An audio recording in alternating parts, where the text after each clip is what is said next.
What's happening, everybody? Fall camp is officially underway across the SEC. What big storylines already coming out of practices that have already begun? Locked On SEC starts right now.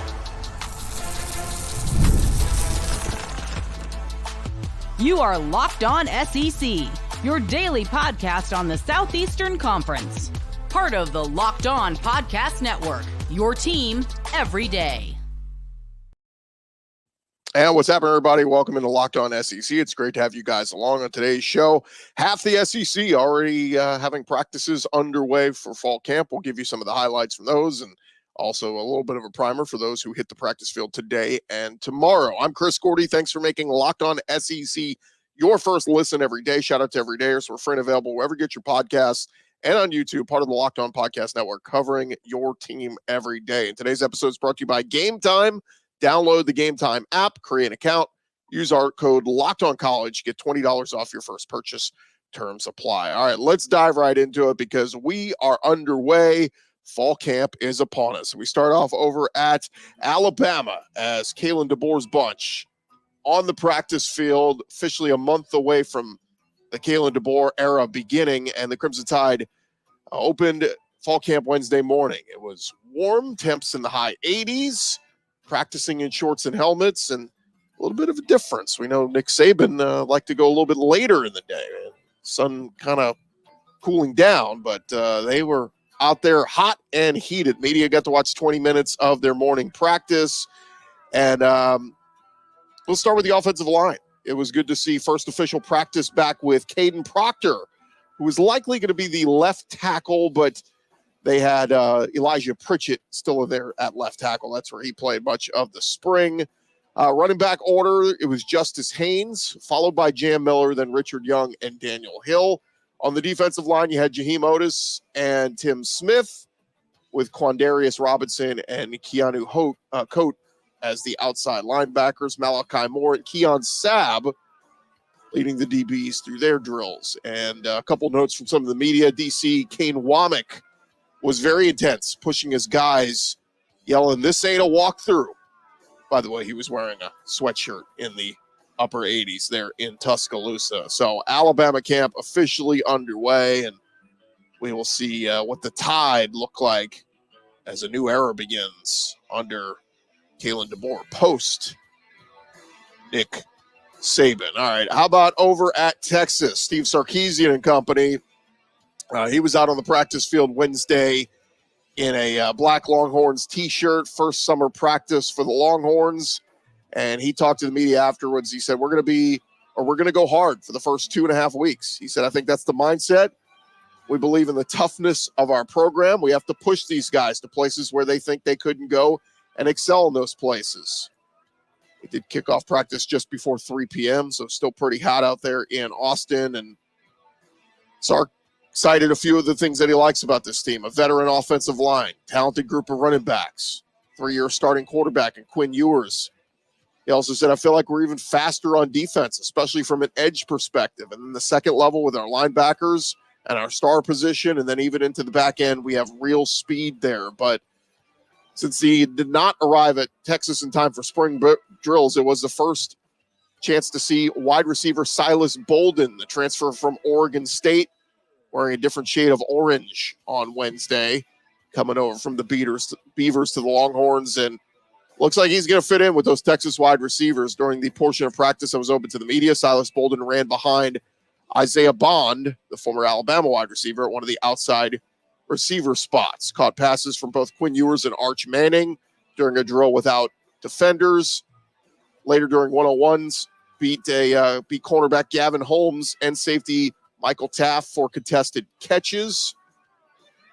5'8", 160 pounds, spent the last 4 seasons at Oregon State. But keep an eye on Silas Bolden, a guy that is going to make a lot of plays for the Longhorns this year. Meanwhile, defensive tackle Bill Norton, the transfer arrival from Arizona, 6'6", huge guy, 335 pounds.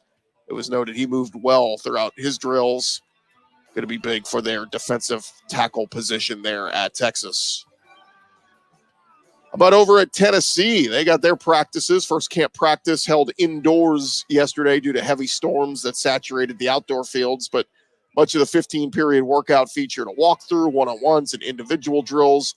9 members of the fall signing class saw their first action, including highly touted 5-star defensive lineman Jordan Ross out of the state of Alabama, one of the many explosive edge players who were recruited by Josh Heupel. But a lot of focus was on the size and the speed and athleticism that they really continue to grow in, and putting that on display for their 2-hour practice in helmets and shorts. And one of the guys that a lot of people are keeping an eye on is Bru McCoy. Can really become one of those go-to targets for Nico Iamaleava. And Josh Heupel talked about him. He said for Bru, you can just tell walking out on the football field, seeing him practice, everything that's gone into it from his injury to his rehab, mentally, physically, getting back to the point where he's ready to go compete. We're going to control his volume, but build as we go throughout camp. And this was a big moment for him. Really proud of what he's done to get back out there, how he's grown. Tremendous leader inside our locker room. Really excited that he is back with us. Tennessee will have their second preseason practice Thursday morning. That's today, before they take off on Friday. How about over at Arkansas, Sam Pittman and company? They held their first practice of fall camp on Wednesday. Began their preseason prep in the heat of the practice fields outside the Fred Smith Football Center. Hogs will practice 7 times prior to their first scrimmage coming up on August 8th. A couple of observations from the 15-minute open portion of practice. Wide receiver Tyrone Broden, senior wide receiver, started fall camp with a lot of hype. And on the 4th play of their fastball drills, drill with the first team offense versus the first team defense in a no huddle scenario, quarterback Taylen Green looked off the safety to the left, fired a bullet to Broden, who was streaking, and cornerback Jalen Braxton wrapped around him. Broden hauled in a one-handed grab for a touchdown. So Tyrone Broden, certainly a name to keep an eye on there at Arkansas, as they're going to have a much better passing attack this year. Just feels that way with Bobby Petrino there as the OC. Defensively, we're going to see Sam Pittman sticking with the duo of Brad Spence and Xavier Sori at linebacker, and then your corners, Jalen Braxton and Keon Stewart, still holding their spots as starters. We did get to see Utah State transfer Anthony Switzer and Marshall transfer Steven Dix running as the second team linebackers. Jacksonville State transfer Larry Worth worked with the second team unit at nickelback. So big questions about that Arkansas defense. We'll see what they if they are improved this year. How about over at Florida? Football players reported to camp on Tuesday, had their first practice yesterday. Gators coming off that 5-7 season. They bring back 14 starters on offense and defense, 3rd season under Billy Napier, and that's a big one. Gators added a plethora of additions to their roster after spring camp ended.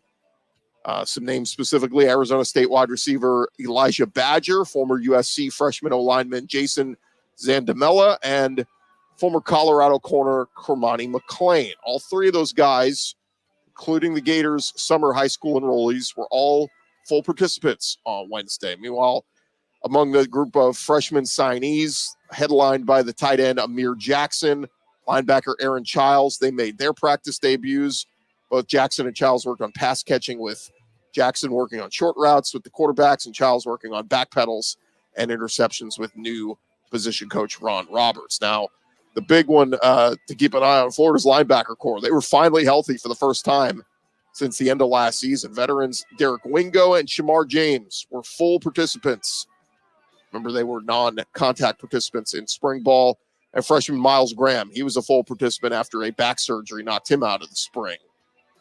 As for the play of the day, I wonder if this Gator defense or Gator offense could be more explosive. How about quarterback Graham Mertz letting go of a deep ball to Aiden Mizell, coming down with it? Beautiful over-the-shoulder grab in the end zone, according to reports. So that's the big question for Florida. Can they get this offense even more explosive with Mertz and his veteran play?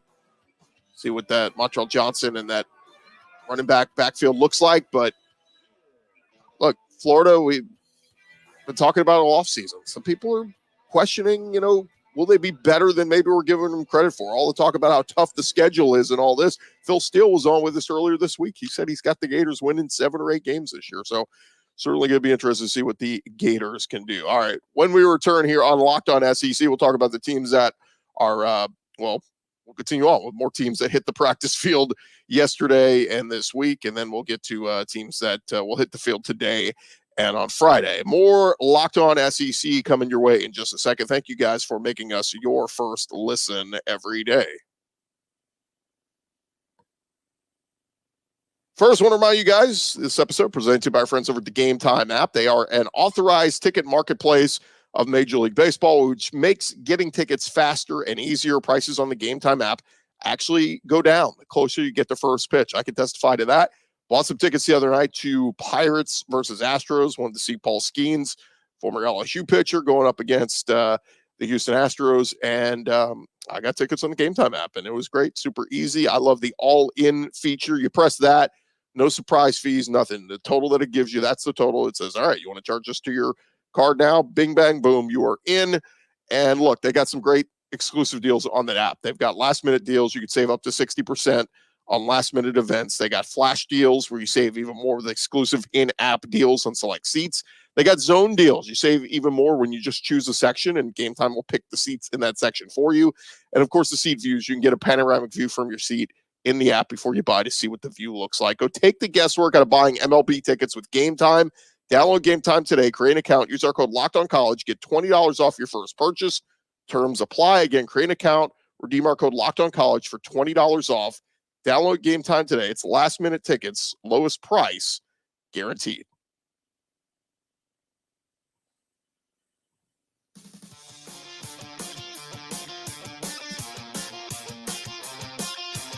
All right, thank you guys for making Locked On SEC your first listen every day. Shout out to everydayers. Keep coming back and checking us out. We'll have more up-to-date information going on around the Southeastern Conference. All right, we got to dive back into it as we continue our fall preview, or fall camps underway, and we're talking about takeaways from the first couple of days. Missouri, they're a little bit weird. They officially closed the book on practice number 3 yesterday, their fall camp. They got started a little bit quicker than other folks, but Eli Drinkwitz and company, they started the afternoon inside the indoor facility for the open media period of practice before they took it outside to the practice fields.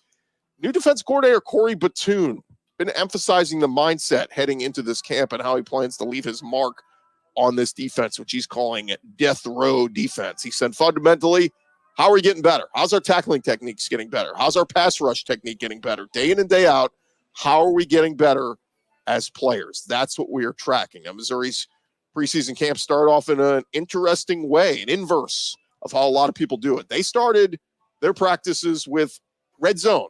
Eli Drinkwitz said, we always start in the red zone to try to get our players acclimated to fall camp and try to keep them safe and as healthy as possible as we build up and prepare for week 1 against Murray State.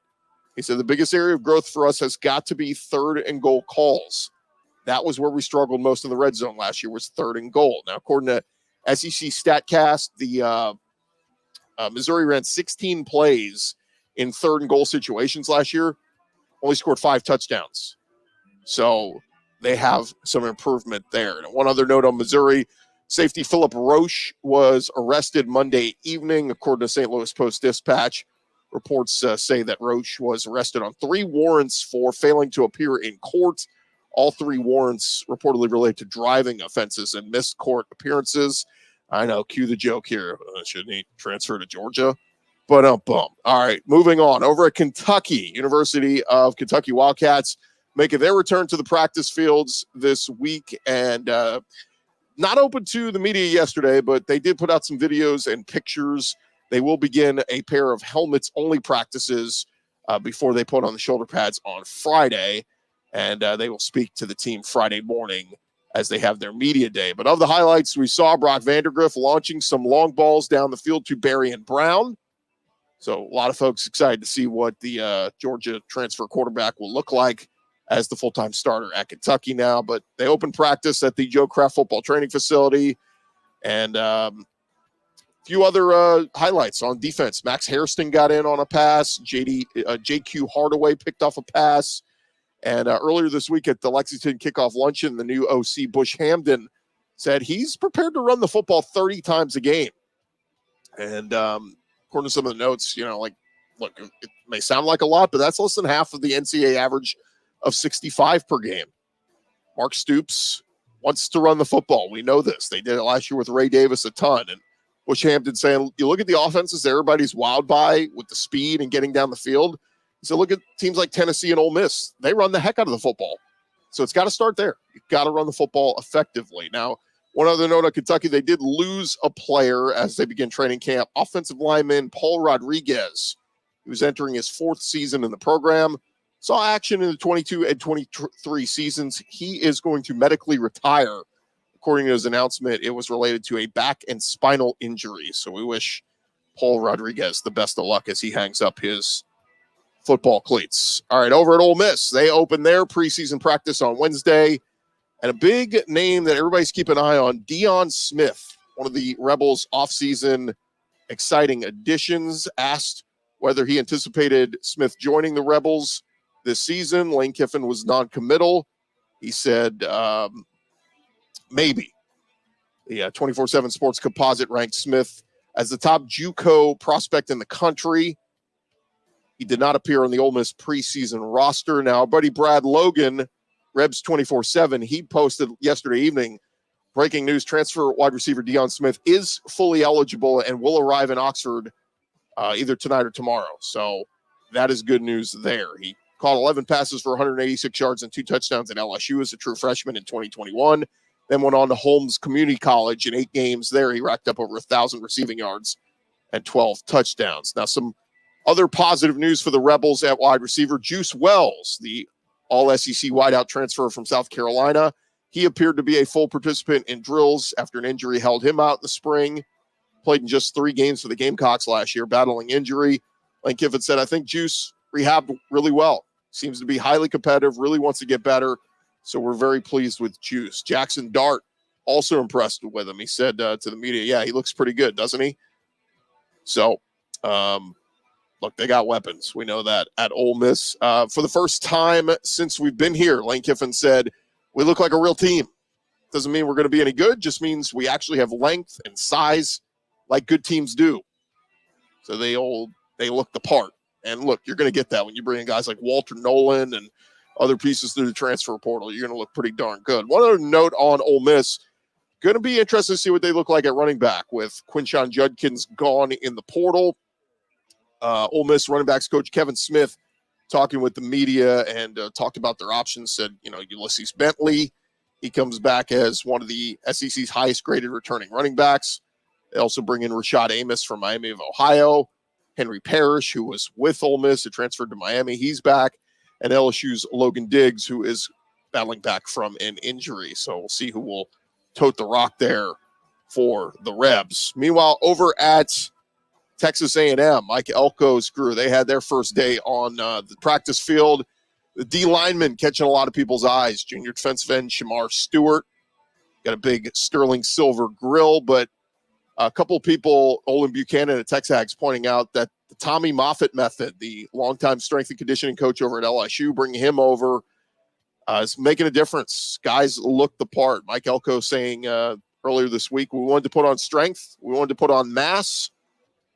Wanted to go in there and make that weight room very challenging and very difficult to create toughness and grit and to create an area where kids could really improve. So Elko also went on to say defensive end Enai White and wide receiver Jabri Barber will not be ready for the start of training camp. Other than that, they are pretty darn healthy. A wide receiver, a lot of familiar names back. Noah Thomas, Moose Muhammad, Ja'Day Walker, they're all back, look to be in great shape. Tight end spot for the Aggies. Fresno State tight end transfer Trey Watson missed a lot of the spring with an undisclosed injury. He looks good out there, and a lot of people saying expect big impact from him. Also, Texas A&M tight end Donovan Green practicing without restrictions for the first time since he tore his ACL last August. Put on some muscle. He's now listed as 6'5", 265. So some big tight ends there that they are going to use. Also got our first look at Utah center transfer Faiu, Faiu. So he was out there. And then Alabama DB transfer Des Ricks practicing after being injured for much of the spring. And, of course, Purdue transfer defensive end Nick Scorton out there looking like a monster. And he's one of our guys we think is going to have a huge, huge year. All right, over at Vanderbilt, haven't talked much about them this offseason. Nate Johnson took the first reps at quarterback during their open period of practice on Wednesday, but it doesn't mean that he's going to be the starter. Johnson is a transfer from Utah. He's going to battle Diego Pavia, who's transferred in from New Mexico State. He was the starter with New Mexico under current Vandy staffers Jerry Kill and Tim Beck. And, of course, remember, upset Auburn last November. But Drew Dickey, the lone returning scholarship quarterback, and New Mexico State transfer Blaze Berlowitz are also in the mix. But according to reports, Clark Lee often starts the preseason with transfers lower down on the depth chart until they've had a chance to complete several practices. Clark Lee telling the media right now, it's anyone's ball when it comes to his starting quarterback. He said they got to come out and show the ability to protect the football, make good decisions, empower the other 10 guys on the field to make plays.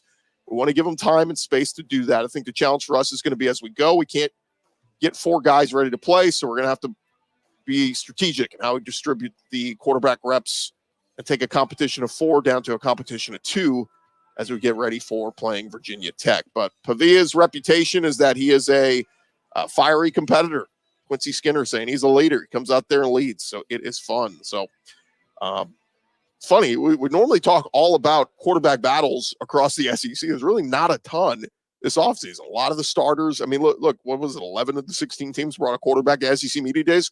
We know who most of the starters are. It's not really an open quarterback battle, but Vanderbilt's one and 2 very talented quarterbacks we're going to watch. But, it's funny. Remember watching that Utah versus Florida season opener last year? Nate Johnson got in that game and made some nice plays with his arm and his feet. So we'll see if he ends up being the guy at Vanderbilt, although a lot of people think it'll be Diego. All right. Still more to come here on Locked On SEC, part of the Locked On Podcast Network, covering your team every day. When we return, we're going to touch on the teams hitting the practice field today and tomorrow. That is coming your way here in just a second.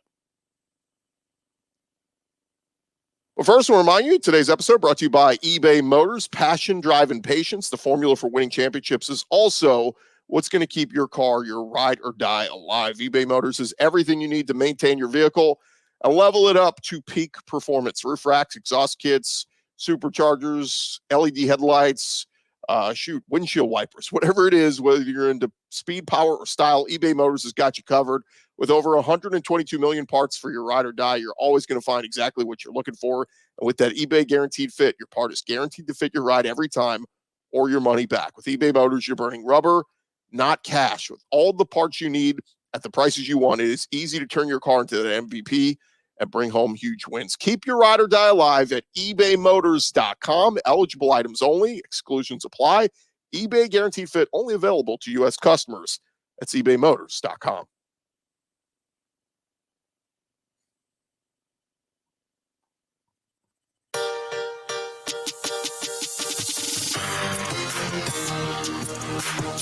All right, diving back into it, talking all things SEC football. We talk about the teams that have already hit the practice field, not about the teams that are hitting it today, depending on when you're listening to this podcast. It is Thursday. So we start over at, well, the consensus number 1 by a lot of folks. Georgia Bulldogs hitting the practice field today, begin their long march towards hopefully getting back to the postseason, getting back to that playoff this year, looking for that 3rd national title in the last 4 years. Kirby Smart entering his 9th season already as head coach.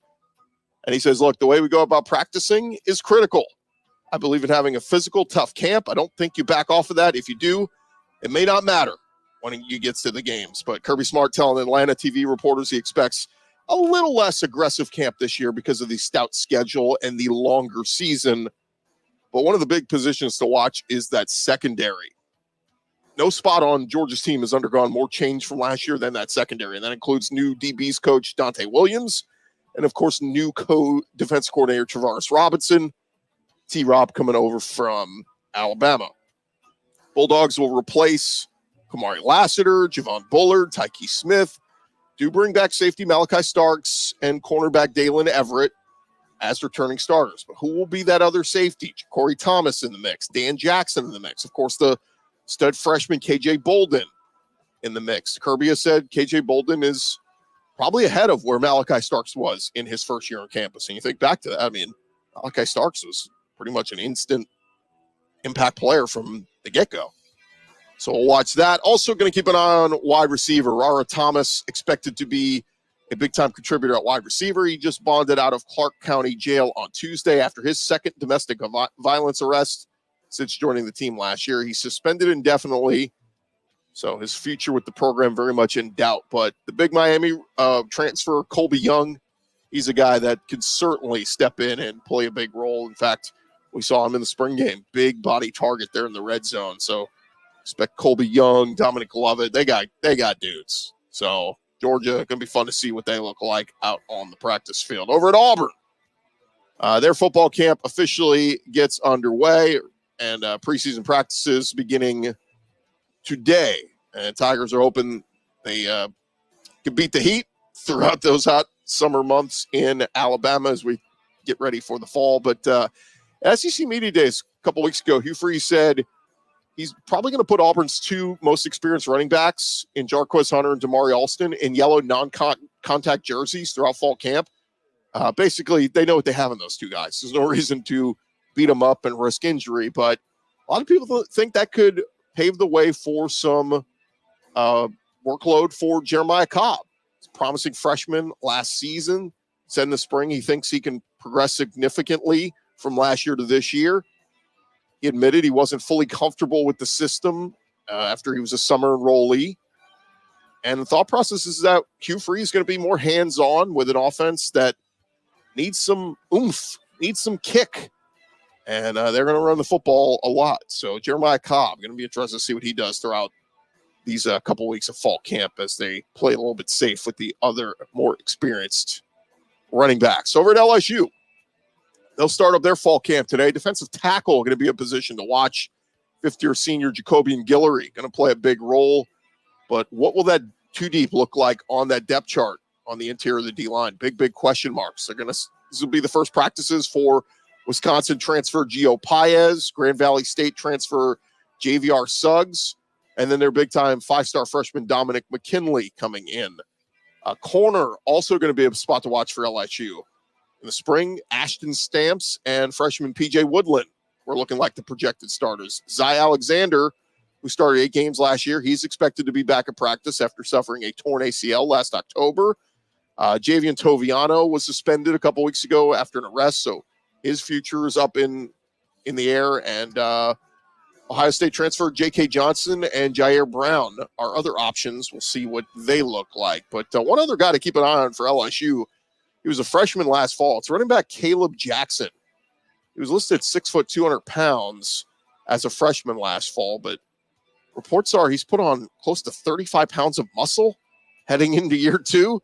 I mean, he's already the guy who was running over fools last year, but like a bowling ball coming at you. So we'll certainly keep an eye on that backfield. They bring back Josh Williams, who's there for like his 6th year, but Caleb Jackson, certainly a guy people are excited to see tote the rock more. Over to Oklahoma, they start their fall camp today. Local media will get to talk with a few players after practice. Brent Venables expected to speak on Saturday, and a lot of Sooner fans interested to look at this new defense with new DC Zach Alley.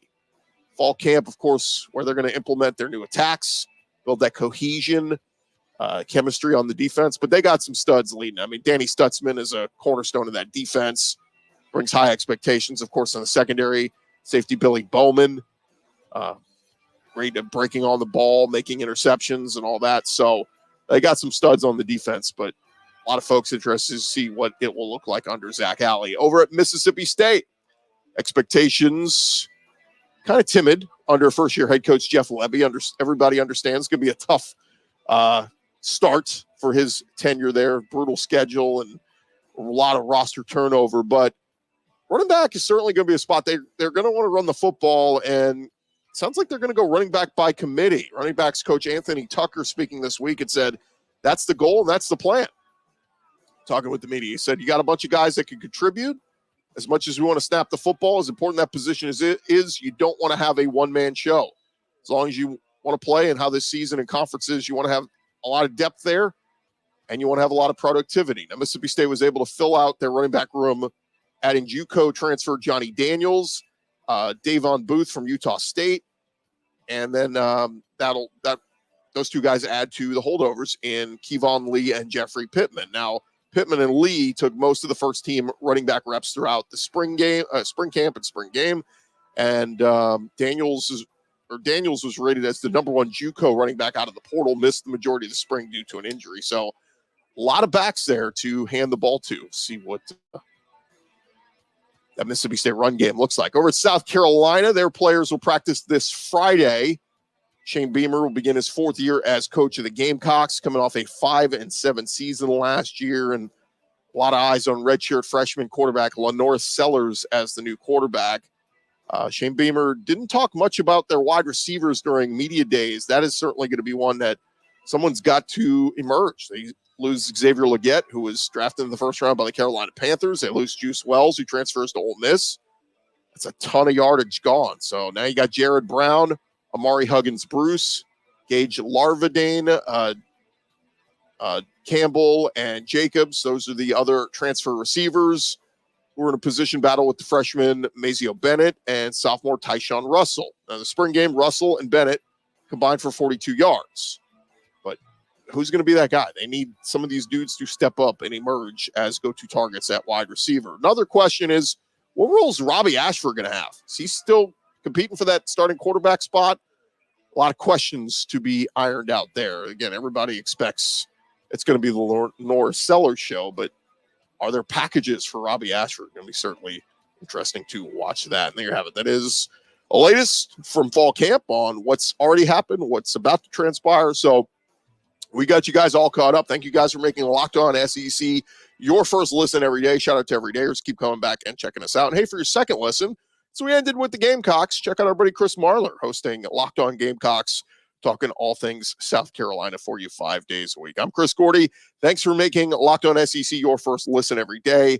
We'll be back tomorrow. We still got some special guests to bring you from SEC Media Days that we haven't brought you. We'll talk to you guys tomorrow right here on Locked On SEC.